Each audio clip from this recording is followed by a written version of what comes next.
নমস্কার বন্ধুরা, মিনু ছোট রান্নাঘরে সকলকে জানাই স্বাগত। চলে এলাম আজ একটা মিষ্টির রেসিপি নিয়ে। আজ বানাবো কালাকাঁদ। নিয়েছি 3 প্যাকেট দুধ। প্রথমে এই 2 প্যাকেট দুধ আমি ছানা করে নেব। ছানা করার জন্য একটা জায়গা নিয়েছি। এই জায়গার মধ্যে আগে দুধটা কেটে নিয়ে নেব, নিয়ে তারপর গ্যাসে বসাবো। 2 প্যাকেট দুধ বাটির মধ্যে ঢেলে নিলাম। দুধটা থেকে আগে সুন্দর করে ছানা কাটিয়ে নেব।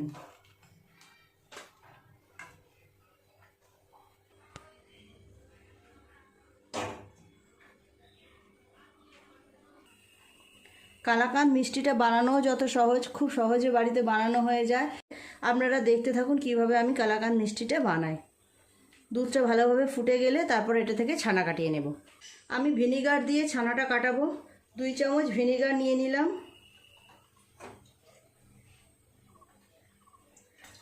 ভিনিগারের সাথে কিছুটা জল মিশিয়ে নেব। দুধটা ফুটে গেলে ভিনিগারের জলটা দিয়ে আস্তে আস্তে সুন্দর করে ছানাটা কাটিয়ে নেব। বাজার থেকে তো আমরা সবসময় মিষ্টি কিনে খাই, এইভাবে একবার বাড়িতে বানিয়ে নিলে মন্দ হয় না বলুন। আর অতি সহজে যখন বানানো হয়ে যায়। কালাকাঁদ মিষ্টিটা যে কোনো মানুষই খেতে খুব পছন্দ করে। ছোট বয়সের বাচ্চা কি বয়স্ক মানুষ সবাইরই বেশ পছন্দের। বাড়িতে পুজো আচ্ছা থাকলে, কোনো লোকজন আসার কথা থাকলেও আপনারা এইভাবে বানিয়ে নিতে পারেন। দুধটা আরেকটু ফুটুক। দুধটা খুব ভালোভাবে ফুটে গেছে। দিয়ে দেবো ভিনিগারের জলটা। অল্প অল্প করে ভিনিগার দেওয়া জলটা দেব আর এইভাবে নাড়তে থাকবো। গ্যাসটা কিন্তু আমি একদম কমিয়ে রেখেছি। খুব সহজেই সুন্দর ছানা কেটে যায় এইভাবে করলে।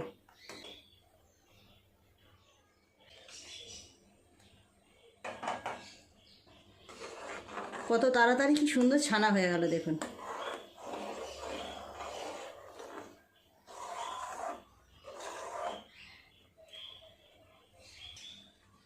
এই দেখুন খুব সুন্দর ছানাটা কেটে গেছে।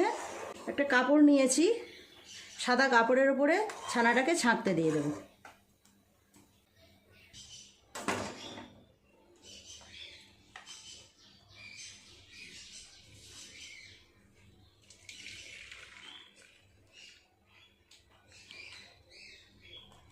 উপর থেকে একটু ঠান্ডা জল দিয়ে ছানাটা ভালো করে ধুয়ে নেব। উপর থেকে একটু জল দেব, দিয়ে সুন্দর করে ছানাটা ধুয়ে নেব। ছানা কাটানো এই জলটা কিন্তু খুব উপকারে লাগে, অনেক রান্নায় ব্যবহার করা যায়।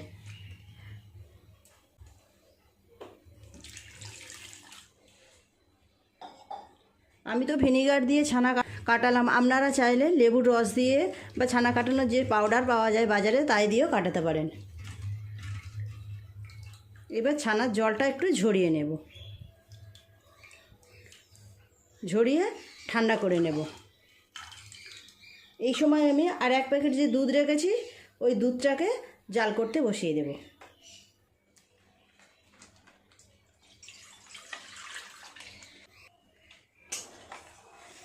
এইভাবে দুধটাকে নেড়ে নেড়ে জাল করে কমিয়ে নেব।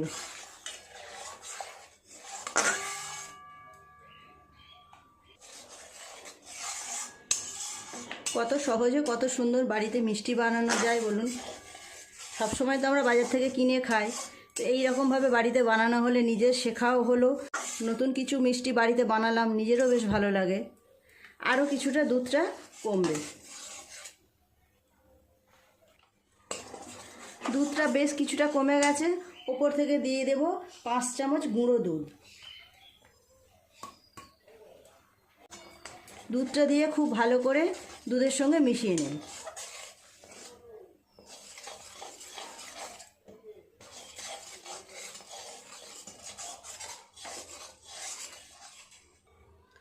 গুঁড়ো দুধটা দেওয়ার পর কিন্তু দুধটা বেশ ঘন হয়ে গেছে। এবার ওপর থেকে দিয়ে দেব ঠান্ডা করে রাখা ছানা। ছানাটাকে এইভাবে একটু গুঁড়ো গুঁড়ো করে করে দিয়ে দেব।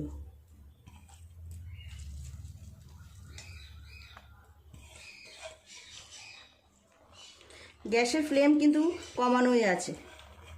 গ্যাসের ফ্লেম কমিয়ে রেখে আস্তে আস্তে করতে হবে। এবার দুধের সঙ্গে ছানাটা খুব সুন্দরভাবে মিশিয়ে নেব।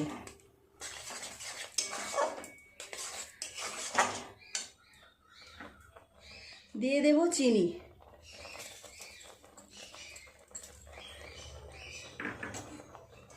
চিনিটা দিয়ে সব কিছু খুব ভালোভাবে এইভাবে মিশিয়ে নেব। যতক্ষণ পুরো দুধটা না শুকনো হয়ে যায় ততক্ষণ আমাকে এইভাবে নাড়তে হবে।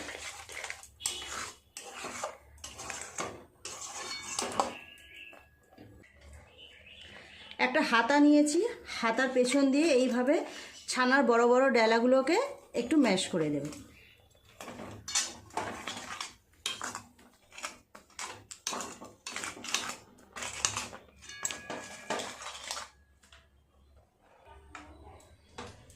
এইভাবে একটু ম্যাশ করে দিলাম। কালাকাঁদ মিষ্টিগুলো একটু দানা দানা ভাব থাকে।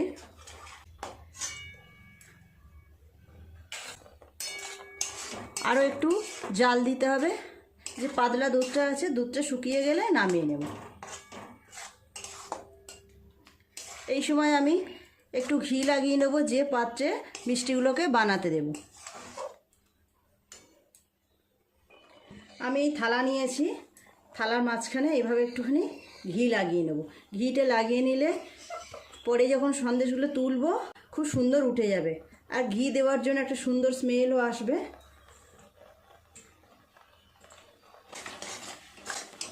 একটু পাতলা পাতলা ভাব আছে, আর একটু দুধটা টেনে যাবে, টেনে গেলেই তৈরি হয়ে যাবে।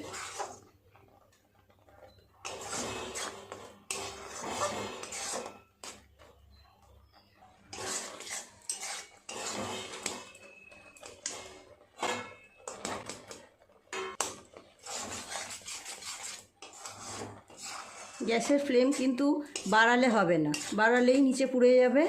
এইভাবে গ্যাসের ফ্লেম কমিয়ে রেখে আস্তে আস্তে দুধটাকে একদম শুকনো করে নিতে হবে।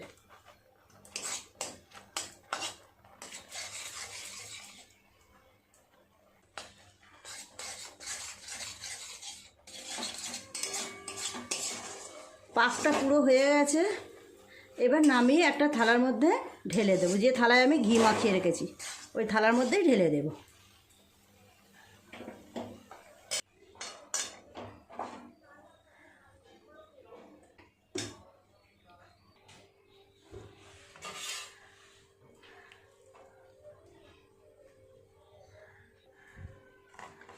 এবার এটা খুব সুন্দর করে একটা পাতলাভাবে শেপ দিয়ে রেখে দেব।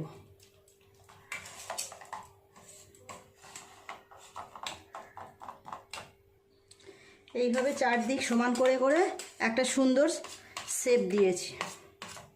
ওপর থেকে কিছু আমন্ড নাট ছড়িয়ে দেব।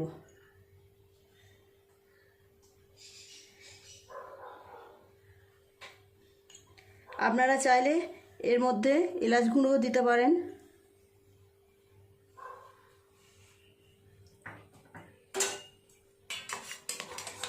একটুখানি বাইরে রাখবো কিছুক্ষণ সময়, তারপর একটু ঠান্ডা হয়ে গেলে ফ্রিজে তুলে দেব। 2 ঘন্টা মতো ফ্রিজে আমি রাখবো, তারপর আপনাদের কেটে দেখাবো।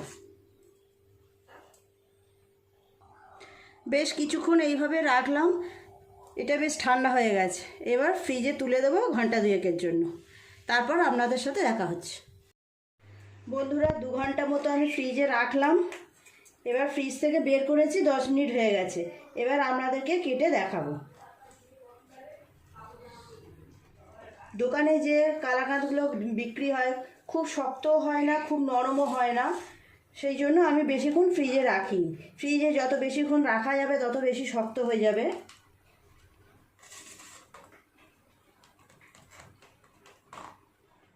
এইভাবে সুন্দর করে পিস করে নেব।